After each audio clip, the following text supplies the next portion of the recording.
अस्सलाम वालेकुम। कैसे हैं आप सब? आज हम बनाएंगे, क्योंकि पकोड़े खा खा के सबका अब मन भर चुका है, तो अब क्यों ना एक नई चीज़ बनाई जाए। तो हमने सोचा कि अब एक दूसरी चाट लेकर आते हैं, चना फ्रूट चाट। चले आए शुरू करते हैं। कर ली है, साथ ही और चने बॉयल करके रख लिए थे।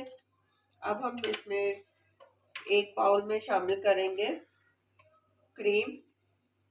2 से 3 चम्मच हमने क्रीम इसमें शामिल करनी है। साथ ही हम इसमें डालेंगे मायो 2 चम्मच।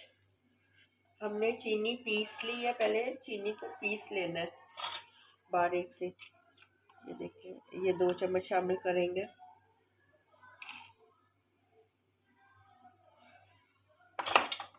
काली मिर्च पाउडर, काली मिर्च ये थोड़ी सी।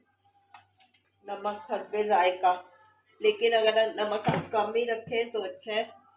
ये देखिए, नमक थोड़ा सा नमक शामिल करना। इन चीज़ों को अच्छी तरह से हमने मिक्स कर लेना है। ये अच्छी तरह से हमने इसको मिक्स कर लिया। अब इसमें हम चीज़ें शामिल करेंगे। चने,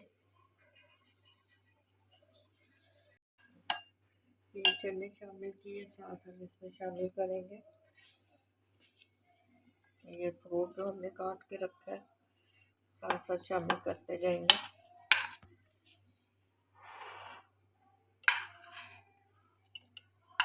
ये शिमला मिर्च भी हमने इसमें काटी है फ्रूट के साथ। ये स्ट्रॉबेरी, बहुत कलरफुल ये बन जाती है चाट। सबसे बड़ी बात ये है कि इसमें तमाम फ्रूट्स हैं, चने भी हैं, और एक चाट का नाम देने के बाद बच्चे फ्रूट वैसे तो नहीं खाते, थोड़ा सा खा लिया, लेकिन फ्रूट की शक्ल में वो ज़्यादा खाएंगे। बंद गोभी भी इसमें शामिल की।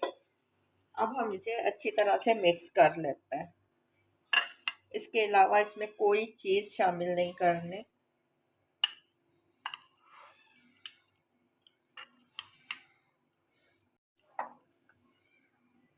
अच्छा, एक चीज़ आपने देखा होगा कि किन्नू का मैंने जूस नहीं निकाला, वो मैंने वैसे कट किया। बीज निकाल लेने हैं और इसको छोटे छोटे स्लाइसेस में आपने काट लेना है।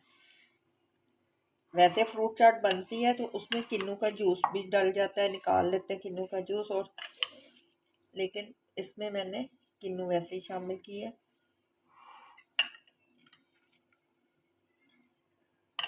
स्ट्रॉबेरी के छोटे छोटे स्लाइस कर लें। बहुत कलरफुल चाट बनती है और मज़े की। आप मेरी वीडियो देख रहे हैं, इस पे लाइक और कमेंट ज़रूर किया करें। अगर आपको वीडियो अच्छी लगती है तो मेरे चैनल पे लाइक करें, सब्सक्राइब करें।